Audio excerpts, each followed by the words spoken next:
afternoon, everybody, and welcome to Activated Journeys. I'm your host, Tia Nicole, and today we have a special guest. Her name is Kristina Karamo. She is an instructor for Wayne County Community College in the dual enrollment program. I had to write that down, you guys. It's kind of long. I didn't want to get tongue twisted there. So, welcome to the show. Thank you for having me. Today we're going to talk about COVID-19 and the virtual learning system. So first, how you doing today? I'm great, Tia. How are you? I'm doing well. I'm glad you're on the show. Thanks for coming. Thank you for having me. So my first question is, what is a dual enrollment program? Like, so what is that? So the way it is that it's a really great program the Wayne County Community College has with all of Wayne County, where they send college instructors into the high schools, and we teach college classes to high school students. So what's really nice is if the students stick with the entire program through the duration of their high school years, they can graduate from high school with not just their diploma, but with also an associate's degree. Oh, I see. So that's how some of these young students and teenagers are getting their bachelor's degree and associate's degree, and they're like 16, 17 years old. Yes, it's a really great program, and it saves a lot of money. So any parents out there watching, find out if your school has a dual enrollment program, save yourself and your kid thousands of dollars. All right. So, so how long have you been teaching? I've been teaching a dual enrollment program for 6 years. 6 years. Wow. So how did you get into that role? I was told about it by a friend. It was funny because I never saw myself in education. I'm like you. I got my degree in media, and my thing was communications. And I had a hard time finding a job, and she recommended it to me. And I was like, okay. And I swore, like, the last thing I was going to be a teacher. I said, if I can't spank the kids, I'm not going to teach them, right? I turned out to really like it. And so it's a really cool program because I teach community college orientation. So I teach kids life skills. I teach them how to function in life, how, like, emotional health, psychological health, how to healthy relationships, how to manage your money, you know, stuff, just life skills to sum it up. And then I also teach public speaking, and I teach career and professional development. So that's essentially what I do for the college. Yep. So, what is the age range of these students that you're teaching? They can be anything from 9th grade to seniors. Okay. It just varies. So basically high school. Yeah, just all high school. It just really depends on what they assign me to. It just varies from semester to semester. Okay. So when you first heard about the coronavirus back in March, how did this make you feel when you first heard about this? I didn't really think about it too much. I just, we had SARS before, and the swine flu and bird flu and Zika virus. And I'm a skeptical person, so I'm like, it's just another disease, a virus, like, moving along, But then after that, people kept talking about it more and more and more, and I was just like, okay. And then I went into work one day at one of the schools, and the teacher, she was like, I don't know if we're going to have school through the end of the week. And I'm like, are you serious? And she was like, yeah. She was like, you didn't hear the coronavirus, it's serious. And I'm just like, okay. And then I started doing my little research, and I'm like, wow, I guess it is. And before I know, I got a phone call, not even a phone call. Let me back that up. You just watch the television, and the governor gave the orders. They shut down schools and everything. And I'm like, okay. And yeah, I guess I was caught off guard like everybody else. It was just really surprising. Yeah. For me, it caught me off guard as well, and I'm just like where all of a sudden this virus just come from? Just all of a sudden, and it's just widespread all over the whole world. And I was actually on my way out of town to do some work in the media industry. And so, like, we literally got to Oklahoma, and, like, we literally had to turn around and come back. Because, like, they were kind of like, we're still going to have it. And they just canceled everything. So we had to turn around and come back. Well, we got paid for the time that we were out there. But not the full payment that we would have gotten if we would have completed the job. So, yeah, it's a lot going on. And it's still going on, 6 to 8 months in now. So, remember Flatten the Curve? It was Flatten the Curve. Flatten the Curve, that's supposed to be a 2-week thing. And it's 6 months later. And I'm like, we're still going on with this. Just like the schools were shut down. So, like, were you prepared as a teacher? Were you prepared to teach virtually? Or how did that go? Oh, no. I mean, initially, it was like no class for a long time because we didn't know what to do because nobody was prepared. And then, too, especially me as a dual enrollment instructor, see, we go into the high schools and teach the kids. So it's not like the kid, it's hard. It's okay. So typically, like, most schools is like the teacher and it's like, okay, like a typical high school teacher, the school enrolls the student, the parent has, the teacher has direct contact with the parent. Yeah. We don't contact the parents. We don't interact with the kids' parents. We interact with the teacher and the principal or whatever, and that's it. So I had no way to contact the students. I needed to contact the other teacher. We didn't know what was going on. It was and then teachers themselves. So typically what I do at the beginning of the semester, I do get the phone number of the teacher who I'll be working with for that entire semester, whose class I'll be teaching, just in case there's any issue or whatever.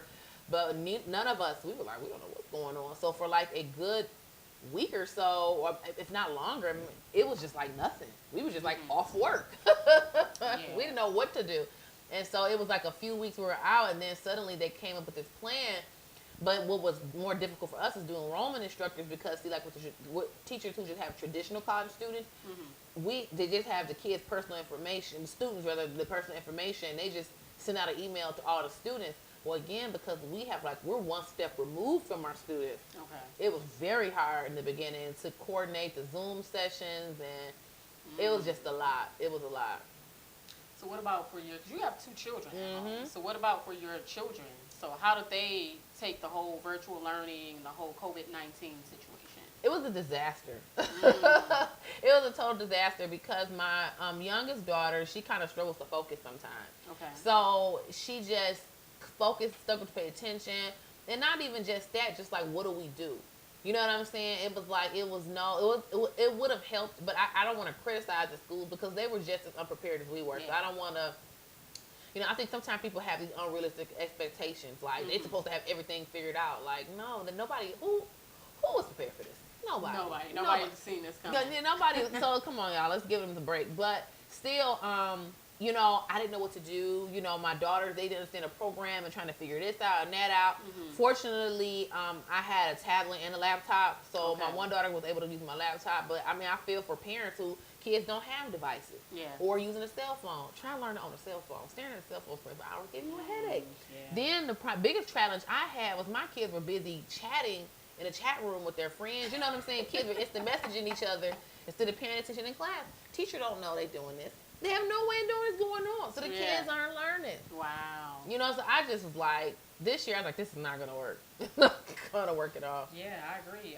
Just like for my daughter at home, she didn't like it. She hated the online virtual schooling. Like, she just like, okay, I want to just quit school. I'm like, you can't quit school. But that's literally how she felt. It literally took 2 weeks for me to get her to have a better attitude, a positive attitude, really sit down and be focused and do her work. And she wasn't learning anything new for those 3 months that they were out of school. They were just sending them stuff that they had already previously learned. So it's just like they pretty much passed everybody to the next grade, because it's like they can't be held accountable because they didn't expect this once again. And now that you mentioned it, it's like my memory kind of like fuzzied out a little bit, because at first they gave them packets. Like when you mentioned packets, that jogged my memory, because at first the school had packets for all the kids to bring home, and that was what they had at first. And I was like, okay, so they just had these packets, and they were missing pages and all kind of stuff.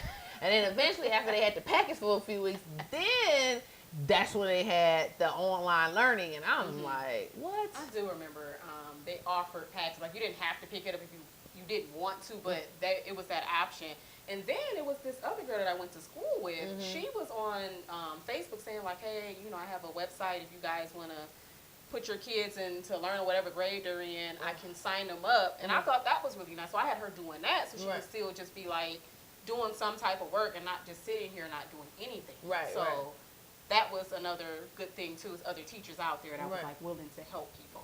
Yeah, no, it is tough, and then too, think about parents who kids got like a learning disability, or kids with a cognitive disability. I mean, because I did teach conflict resolution. I did that for a few years, and I did that with elementary kids. And when you are dealing with kids who have certain, like, whether it's cognitive disabilities or they're emotionally impaired kids, they learn differently. One thing I would mention too is the concern of kids cutting off their cameras when they're supposed to be learning. That's a big problem. See, what they do is they cut off the camera. You know what I'm saying? So I have no idea if they even sitting there. That's a massive problem. Like, the kids will just cut the camera off, and I'll call their name or ask a question, and nobody answers. Well, because nobody's there. So that is a massive problem, and them cutting the cameras It's off. not funny, but It is. It is. It's okay, girl. Laugh. It's crazy. And so then too, when you really want to laugh, is I saw a video online of a school district in Georgia, and so the I guess one of the officials from the school district was complaining because of the stuff parents was doing in the background. You know what I'm saying? So they cussing. seen You that saw on that the they were news. cussing. She's like, make sure y'all dress correctly and stuff like that. yeah, Because you they. think that would be common sense? Like, put on some clothes, put on something like, Girl, or make sure your kids is facing towards the wall to where you can walk around and they don't see you. And wait a minute, girl. Check this out. And she was talking about telling people to put their weed out because people was like smoking and like Yes. they come to the table to help their child with the homework and they holding the Got a blunt in the hand. You Like, know, come it's on. just like it's not professional. It's so ghetto.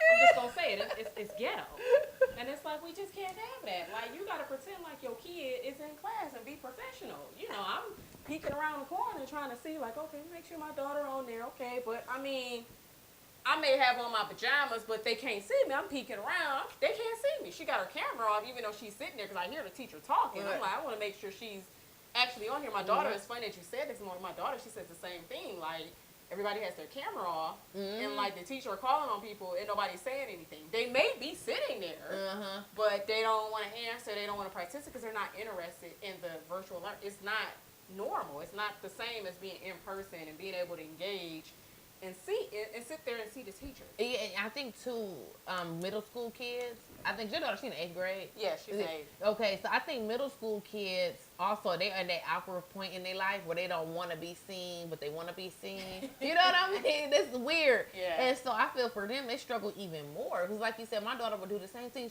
She would be sitting there, the camera is off, and I'm like, they asking you a question. And she's just sitting there. I'm like, say something, you know. But my high school students, my experience, I think a lot of them walked away from the camera. That's what I personally think because I have no way of knowing. Like, I had a hard enough time regularly during the regular year getting them off their cell phones. Yeah. So I have no reason to believe that while they're at home with the camera off, they're doing anything different. Yeah. I mean, You have to literally check in and monitor them and see, like, what are you doing? 'Cause that's what I have to do. It's like, oh, you know, I trust my daughter, but I'm like, sometimes you get a little sidetracked and, you know, not focused because it's just, I'm the same way. Like, I lose interest very easily. And that's why I've never took online classes unless I had to. Now, when I was at Specs, we did have, like, a portion where we had to do online work, and I hated it.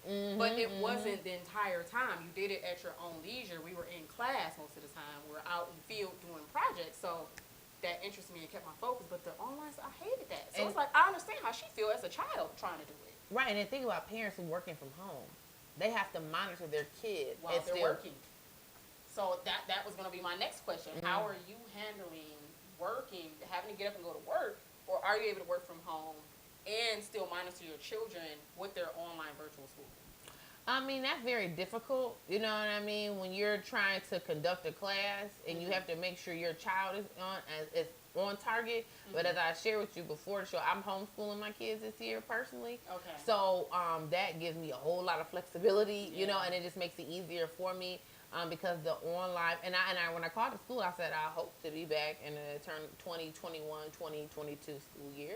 We just don't know. So next fall, you may put your kids back into public school Right. where they were going. Okay. Right, but I just didn't like my kids, especially my youngest, she couldn't learn like that. It was just, and to me, it was actually going to be more stressful of making sure she stayed on task than actually creating curriculum. Or you could just buy it. Like some of the curriculum I made myself. Okay. Some of it I purchased, like for like the grammar, like grammar or English, whatever we call it. That curriculum I purchased. Okay. Math curriculum I purchased. I was not going to try to. I'm not good at math. And then the English, and then the science curriculum.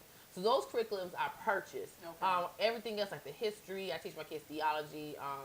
I teach them like economics and government, civics, stuff like that. I made that myself.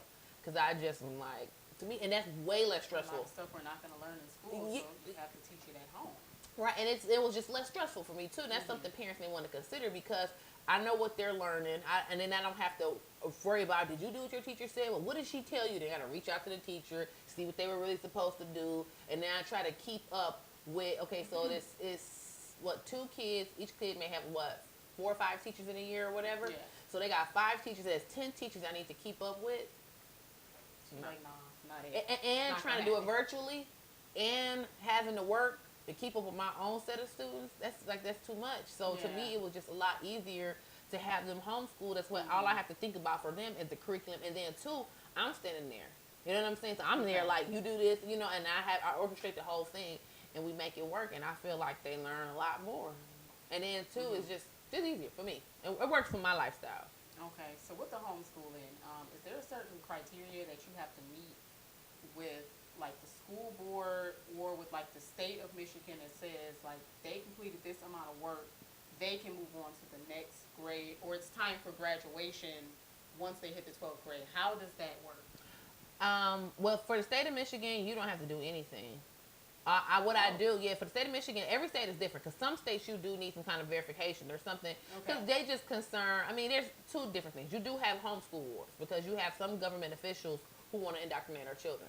That's a lot of how I don't like the curriculum either. I feel the curriculum is garbage. I feel like they're not focused on the correct things. That's how I strongly feel. So you do have, like there was a Harvard professor who was complaining about homeschool parents because she felt like their ignorant ideals will get, they won't be, the government school won't be able to root them out. You know, so that's part of part of the war is for our children's mind. And so with public schools, we allow the government to control what our kids can and can't learn. And so when you homeschool your kid, you have control over what your kid can learn. And homeschool children tend to learn a lot faster because if you think about it, it's like as a teacher, right? So when my kids come to the room, forget the virtual learning for me. Just think about just traditional school. When they come into the room, like the first 15 minutes is like house cleaning. You know, house cleaning, making sure everybody like taking attendance, making sure people in their seat, tell people what they need for the day, all that kind of stuff.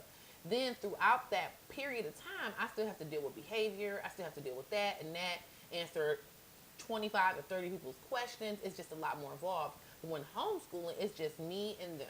And then they get to accelerate faster. So they accelerate at a faster rate because all the questions I'm able to answer and I can accelerate at a faster rate. But it's all about what parents comfortable with. Now, I was very nervous at first. I was kind of scared, but I'm like, I teach other people's kids. Why can't I teach my own? And then when I came to that conclusion, I'm like, yeah, I can do this. You know, and now I'm more comfortable with it, and I have a methodology. And I don't know how they handle it like in high school, but there's plenty of people who've been homeschooled only. They still go to college and everything. I'm assuming they just have to take like an entrance exam. I don't know how that works. I was wondering that too. Like, you know, they always say like, oh, you need either high school diploma or some type of GED or something to show that you completed school before you can get into trade school or college or university or whatever.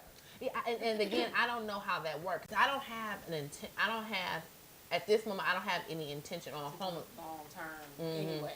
No, just really this year because, like I said, the virtual thing just wasn't working for me. Okay, I agree. Trying to think what other questions you got. I got you guys.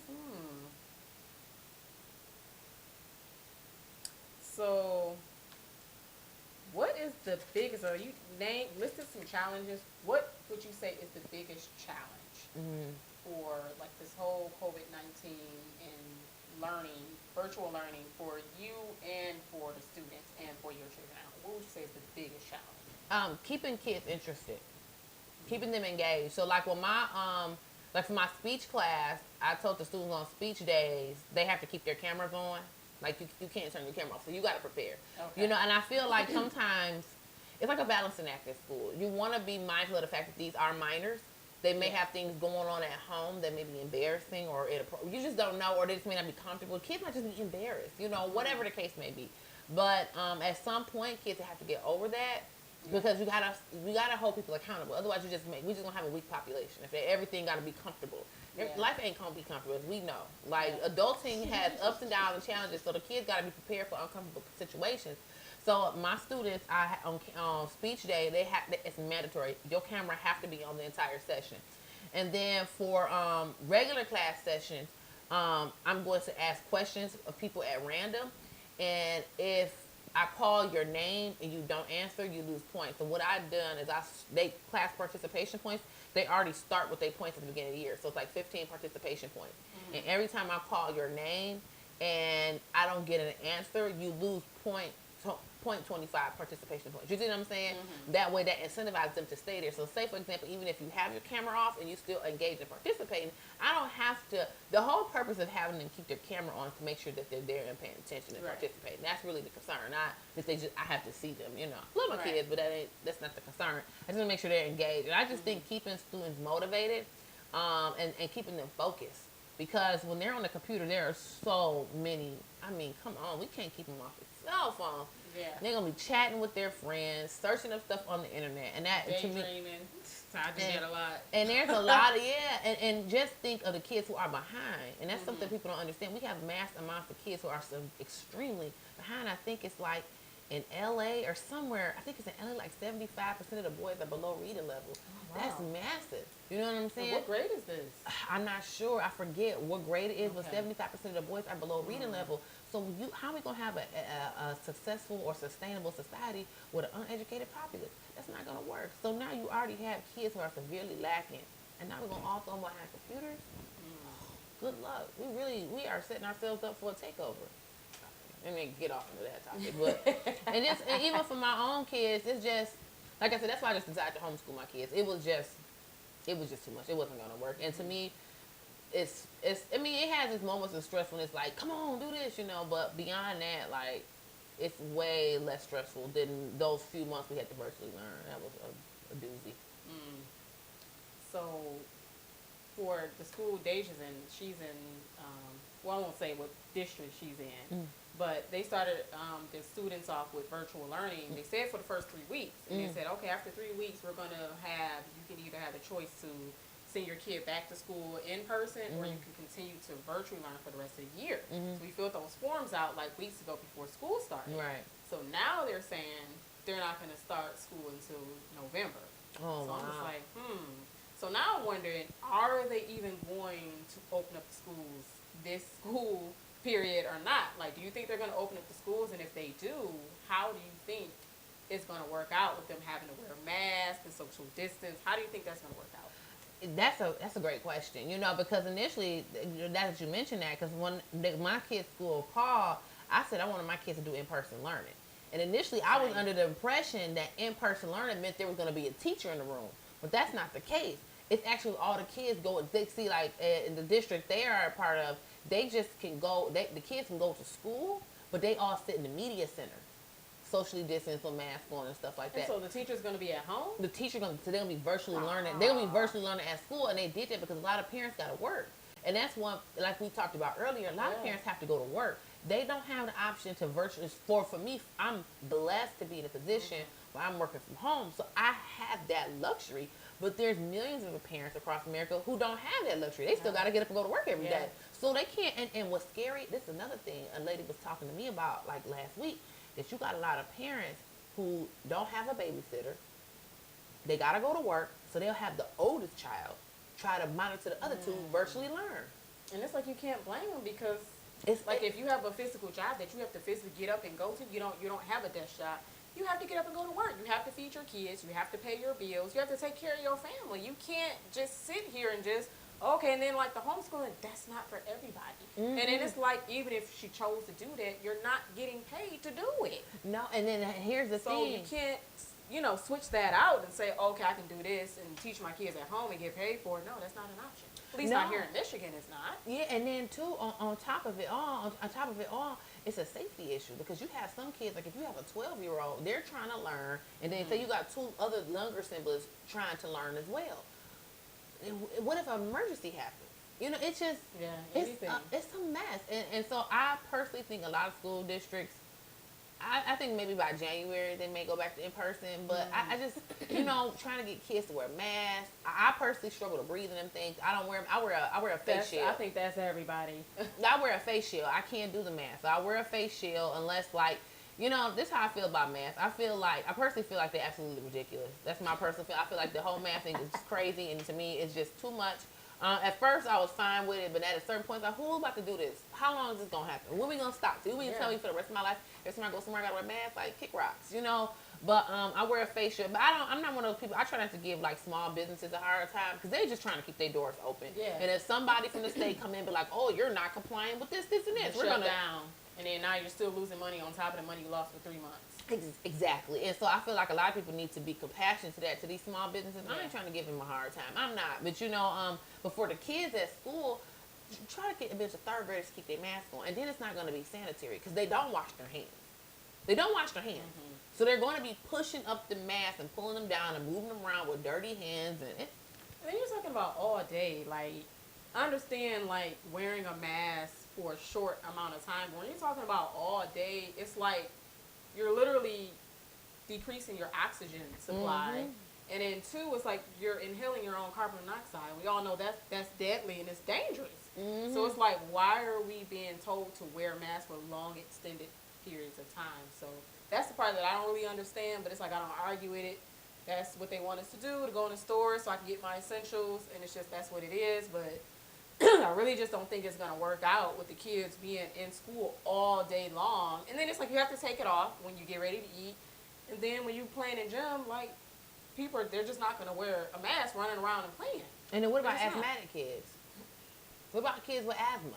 You know, because I like my gym membership, I'm going to cancel it because they're saying you got to wear a mask at the gym. Who about to wear a mask at the gym? Some people do.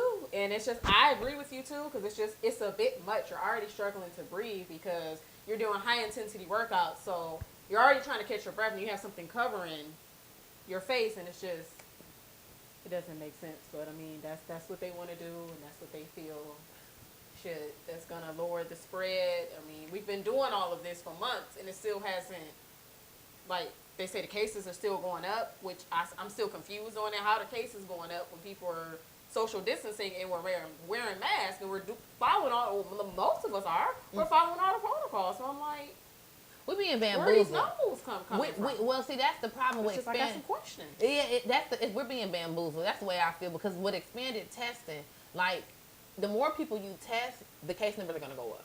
I've never heard of a disease ever in my life where they just ask everybody to come in and get tested for the disease at random. Mm-hmm. It's typically if you have symptoms. So if people who only have symptoms came in to get tested, the case numbers will be lower. Like, I have a friend of mine, she apparently had COVID and was asymptomatic because she just went to go test to see if she had the antibodies. She had the antibodies. She was never sick. You know what I'm saying? So if they telling everybody come in and get tested, what people need to look at is how many people are dying. That's the question, not the case numbers who's dying. Because if our government's telling everybody come in, everybody come in, everybody come in and get tested, then they passing a nightly loose. We have this many of COVID cases today. Well, yeah, the number is high because you're telling everybody come get tested. How many people are actually dying? That's the question. Yeah. And then too, they inflated the numbers because they even said before there's people who they're saying died of COVID, but the person died of something else, but they had COVID in their system. Okay. And I've never heard of that because I don't know if you've ever looked at an autopsy report. I have, just like doing family research. Okay. So like just doing family research, like you know how they have the ancestry.com. And so I saw my grandfather's autopsy report. He had cancer. And so I read his autopsy. The thing was, even though he had cancer, it wasn't the cancer itself that killed him. It was like an infection he got from the cancer. Even though it'll list all the different diseases and ailments a person had, it will list specifically what took their life. Okay. You know, so when you have, and again, I'm not trying to dismiss. We know COVID was killed a lot of people, right. and too, like you had one family where a lady, her son and husband died of COVID. So or I saw a case where like this young boy, I think it was in Georgia, both his parents died of COVID.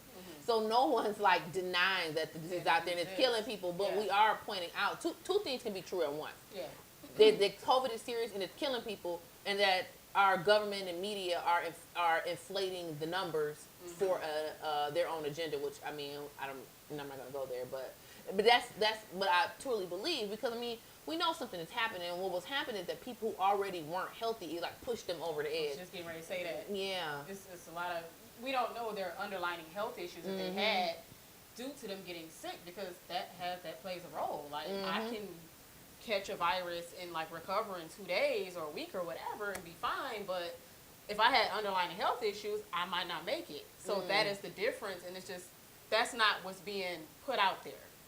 Exactly, and that's the thing too. Like I've listened to people like Joe Rogan talk about that, and I was listening to Bill Maher talk about that. That just like, how come we're not seeing more people in media talking about ways to get healthy? Because I remember, and I'm not trying to. I mean, I'm a person. I need to lose some weight. Number one. Number two, so I'm not trying to look down on anybody, but just saying. So I remember before the shutdown, I was actually showed this to my students. I was watching a Joe Rogan show, and he had a guy in there talking about, like, in China, one of the problems where a lot of men are smokers in China. So a lot of the deaths were men because their lungs were compromised. Well, in America, our problem is obesity. So since a lot of people are very overweight in America, that's going to be the problem. And if you notice, a lot of people that were dying, and again, I'm not saying all people, many of them had severe weight issues. Because, like, and one of the young men, and please, I'm not trying to mock or just, I'm just saying it as from a place of love and helpfulness. Like, the young man, they were like, both his parents died, but they both were severely overweight. Or like you saw the bus driver in Detroit was complaining about somebody came on the bus coughing and carrying on. He was upset. He was severely overweight. So the point is that it had. So I feel like that should have been a bigger conversation is how people empower themselves to have better health, to live longer. And people act like that was a bad thing. It's like, is the goal to save lives, or do y'all have an agenda? Because if the goal is to save lives, then we got, that's like if I see you got a drinking problem. It would behoove me, or do you rather, for me to say, like, hey, Tia, you know, maybe you should not drink so much or something. If I really water, something that's healthy, H2O. If I really care about you. Yeah. And if we really care about the American public, why aren't we talking more about ways for people to get healthy? Yeah, taking your vitamins and vitamin D. I saw a report that people who had had the proper levels of vitamin D, they were like 53%.